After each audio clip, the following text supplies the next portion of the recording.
Let's look at techniques for solving inequations. Basically 2 steps to solving any inequation. Find the critical points. So they're going to be the boundaries of the solution, because like we said yesterday, that's where things are going to change from positive to negative. And then just test the regions between those critical points. And every inequation can be solved this way. So let's start with the most simple of them all, the linear inequation, which we know we solve like a normal equation, but of course we have to remember things like if you multiply by a negative number, then you change the sign. Or as I say, if you change the sign, you change the sign. Then quadratic inequations, and really any polynomial you do it with, solve it just like a normal equation. So in this case, 6 minus 5x minus x squared. Well, first thing I'm going to do, because I hate negative x squared, is I'll make a positive x squared, but if I change the sign, I change the sign, so it's now less than. Factorise it, but this is now where I get the critical points, because we can't now solve it like a quadratic equation. It would not be valid to say, oh, well, either x is less than negative 6 or x is less than 1. I mean, that's not going to be true.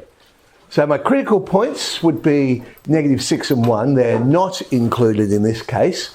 And we just test some numbers. 0 is always an easy one to test.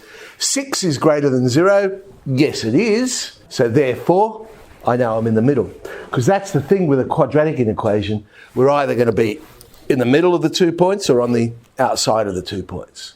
Because if you think about it, on your graph, it's a parabola. So it would have to be either one of those 2 situations. Okay, absolute value inequations. Don't forget the definition of the absolute value. Absolute value, it's either going to be A, if A is a positive number, or it'll end up being negative A, if A is a negative number. So for that reason, when I see something like this, I say, well, either 3x plus 2 is greater than or equal to 1, or the negative of 3x plus 2 is greater than or equal to 1. It's got to be one of those 2 situations. Well, the left-hand side's straightforward. X is greater than or equal to negative a third. Right-hand side, a little bit more work to do, but it comes out quite nicely. X is less than or equal to negative 1. Well, really, I'm saying my critical points are negative 1 and negative a third. I've kind of already got the solution anyway, but I can test a point just to make sure. Is 0 included? Go back to the original equation. Absolute value of 2 greater than or equal to 1? Yes, it is. So 0 must be included. But interestingly, absolute values really are like the quadratic ones, where I know it's either going to be in between or on the outside. Because again, if you think about the shape, now this is the absolute value of a linear function, and we know that's a V shape. So again, when it cuts the axis, it's either going to be in between or on the outside. Of course, our favourite ones, pronumerals in the denominator, and I know you love doing it, squaring the denominator, but I'm saying the same technique can be used for every single time. Let's look at the critical points. Bottom of the fraction can't equal 0. That gives me one of the critical points. Solve it as if it's an equation rather than an inequation. I get minus 13 on 5. There's my 2 critical points. Test a region. Again, let's try 0. 2/3 is less than 5. Yes, it is. So therefore, we're on the outside this time. 3 and 4 can be turned into quadratics and solve it the same as a quadratic inequation. So let's have a look at the absolute value one again.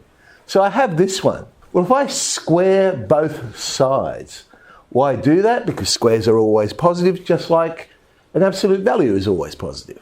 So if I change it to be 3x plus 2 squared is greater than or equal to, well, 1 squared is 1, so that doesn't change. And then it becomes a quadratic inequation to solve. And my critical points, just like we saw before, test them and we would end up with the same answer. And as I say, you love turning these ones into quadratics. So multiply both sides by the denominator squared. Again, that makes sure you have a positive number you're multiplying with, so therefore the inequality sign will not change because you're multiplying by a positive number. Now, when you do this, for goodness sake, don't expand out. You've got a common factor now of x plus 3. So when you bring that over to the other side, because I haven't expanded out, I already have the common factor of x plus 3. So leave it there, and it becomes a lot easier to factorise. And again, we get the same solution we saw before. Graphs, obviously, are another way of solving inequations. If you've got the picture, it's that idea. When we went and did left-hand side minus right-hand side graphically, what we're basically asking is this. When is y equals left-hand side minus right-hand side above the x-axis? That's essentially what we're saying. So if we were to see the picture, we want to know that.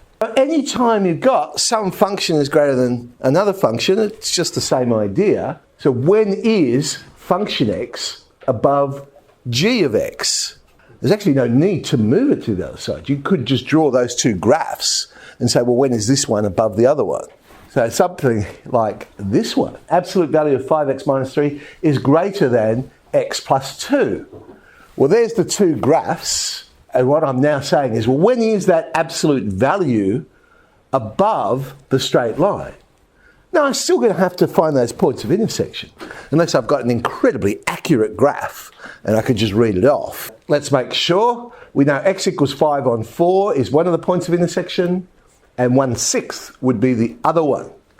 So we have our answer. We know they're the 2 points then, and so I want when is the absolute above it, and so it would be the x values outside those two. Now, of course, if it's not a test you're in, and you're just doing what? Desmos, things like that, make this a more appealing option for some of those harder ones. Because you could just simply, let's get it to draw the graph for me. And the lovely thing about Desmos is you can find the point of intersection or tell you the answer, which is great if it's a nice exact number. If it happened to be, the square root of 2, for instance, Desmos is probably going to say, 1.4 or something like that. Okay, so 3D and 3E.